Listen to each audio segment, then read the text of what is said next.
세계적인 사회학자 커밍워크 교수는 성공하는 사람은 성공할 수밖에 없는 정신과 습관을 갖고 있고 실패하는 사람은 실패할 수밖에 없는 정신과 습관을 갖고 있다고 말했습니다.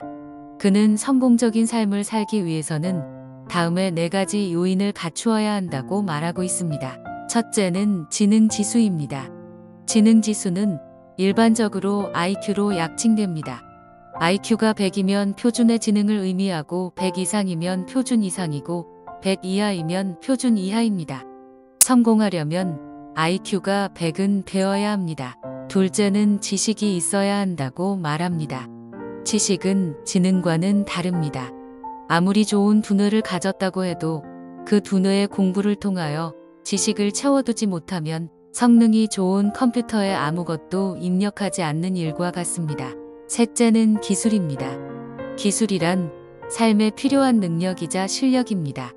제 아무리 머리가 좋고 지식을 많이 가졌다고 해도 그 지식을 실천에 옮길 수 있는 능력이 없으면 아무런 소용이 없습니다. 넷째는 태도가 좋아야 합니다. 태도는 실행하는 자세를 말합니다. 커밍워크 교수는 이 4요인 중에서도 성공적인 삶을 이루게 하는 결정적인 요소는 바로 4번째의 태도라고 결론을 내리고 있습니다. 성공의 요소 4가지를 모두 합해서 100이라고 말할 때 태도가 차지하는 비중은 자그마치 83% 이상이라고 말합니다. 아무리 머리가 좋고 지식이 많고 기술을 갖추었다고 해도 삶의 자세가 잘못되어 있다면 결코 성공할 수가 없습니다. 그러면 커밍워크 교수가 바라는 삶의 바른 자세는 무엇일까요? 그는 이것을 주저하지 않는 긍정적이며 적극적인 자세와 기쁜 마음으로 찬성하는 태도라고 말합니다. 적극적으로 받아들이며 기쁘게 순종하는 것. 이것이 성공할 수 있는 83%의 요인이라는 말입니다. 긍정적이며 적극적인 사람은 먼저 만나는 사람에게 미소를 머금고 인사하며 자주 상대편을 칭찬하기 때문에 좋은 인간관계를 맺습니다. 영국의 시인이요 극작가인 버나드 쇼는 사람을 만나면 자주 당신은 참 아름답게 보입니다. 당신은 멋있는 분입니다. 라고 인사하는 습관이 있었습니다. 그렇게 하여 먼저 남을 행복하게 해주었더니 자신이 행복하게 되었다고 합니다.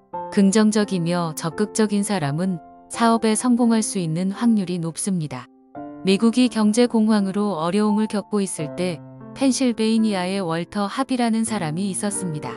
그는 직장을 얻기 위해 백방으로 노력했으나 허사였습니다. 그는 뉴욕에만 393개의 체인점을 가진 약국의 약국에서 성실하게 일하겠습니다. 저에게 기회를 주십시오. 라는 내용으로 393통의 편지를 보냈습니다. 그러나 단 한 통의 답장도 없었습니다. 이런 상황에서도 월터 하비는 절망하지 않았습니다. 오히려 더 적극적으로 방법을 찾아보기로 했습니다. 그는 입사 지원서를 들고 약국을 찾아갔습니다. 저는 월터 하비입니다. 라고 인사하며 자신을 소개하자 담당 직원은 밝은 미소를 지으며 그를 맞았습니다. 그리고 이렇게 말했습니다. 선생님께서 찾아오실 줄 알았습니다. 이곳에 선생님이 보낸 393통의 편지를 모아놓았습니다. 우리는 선생님처럼 적극적인 분을 찾고 있었습니다. 월터는 그날부터 약국에 취직이 되었고 나중에는 최고 관리직에 올랐습니다. 기회는 노력하는 사람에게 주어집니다. 적극적인 사고방식을 가진 사람에게는 기회의 문이 항상 열려 있습니다. 성공과 승리와 행복의 비결은 적극적인 자세로 일에 임하는 것입니다. 긍정적이고 적극적인 사람은 어려움이 와도 그 문제를 해결하고 힘차게 전진할 수 있습니다. 미국의 세계적인 성공 연구가인 나폴레온 힐은 당신이 할 수 있다고 생각하면 할 수 있다. 라고 말했습니다. 자동차에 전진 기어를 넣으면 자동차가 앞으로 가고 후진 기어를 넣으면 뒤로 가는 것처럼 사람의 생각이 적극적이냐 소극적이냐에 따라서 달라집니다. 할 수 있다는 생각이 머릿속 깊이 뿌리 박혀 있는 사람은 할 수 있다는 생각 때문에 할 수 있습니다. 그러나 할 수 없다고 생각하는 사람은 어떤 일도 제대로 해내지 못합니다. 하지 못할 거라는 생각이 모든 행동을 멈추기 때문입니다. can은 할 수 있다는 의미의 조동사이지만 명사로 쓰면 깡통이란 뜻이기도 합니다. 스스로 무능하다거나 자격 미달이라고 생각하는 사람은 결국 아무것도 해내지 못하는 빈 깡통 같은 존재가 되고 맙니다. 그러면 어떻게 해야 적극적인 생각과 긍정적인 믿음을 키울 수가 있습니까? 첫째, 언제나 자신이 성공하고 있는 모습을 그려야 합니다. 그리고 그 완성된 그림이 흐려지거나 지워지지 않도록 해야 합니다. 나폴레옹은 상상력은 세계를 제패한다고 했고, 파스칼은 상상력이 모든 것의 방향을 결정해주며 아름다움과 공적과 행복 등 세상의 모든 것을 창조한다고 말했습니다. 자신을 강한 자라고 생각하면 거의 300%나 강한 자가 된다고 합니다. 그러므로 성공하고 있는 자신의 모습을 그려야 적극적인 생각과 믿음이 생깁니다. 둘째, 소극적인 생각은 불행의 요인이 됩니다. 그러므로 부정적이고 소극적인 생각이 마음의 자리를 잡지 못하도록 내어 쫓아야 합니다. 예수님은 당신이 고난을 많이 당했기에 시험받는 자들도 도와주십니다. 그분은 우리가 구하거나 생각하는 것 이상으로 넘치도록 능히 주시는 분입니다. 셋째, 우리 앞에 있는 어떤 장애물도 두려워하지 말아야 합니다. 장애물이 나타나면 그것을 침소봉대해서 미리 겁을 먹고 불안해하는 사람들이 있습니다.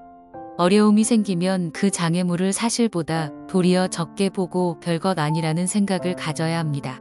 넷째, 열등의식과 불안의 원인을 찾아내야 합니다.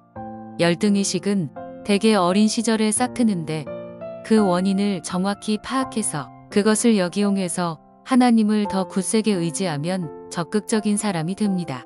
구약 성경 여호수아 1장 9절에 너는 마음을 강하게 하고 담대히 하라. 두려워 말며 놀라지 말라. 내가 어디로 가든지 내 하나님 여호와가 너와 함께 하느니라. 라고 말씀하셨습니다. 그 밖에도 성경에 두려워 말라는 말씀이 365번 나옵니다.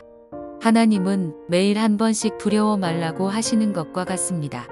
그러므로 우리는 자신의 모든 것을 하나님의 손에 맡겨야 합니다. 예수님은 세례 요한의 때부터 지금까지 천국은 침노를 당하나니 침노하는 자는 빼앗느니라 라고 말씀하셨습니다. 하나님은 긍정적이고 적극적인 자세로 살아가는 사람들에게 복을 주신다는 사실을 기억하시기 바랍니다.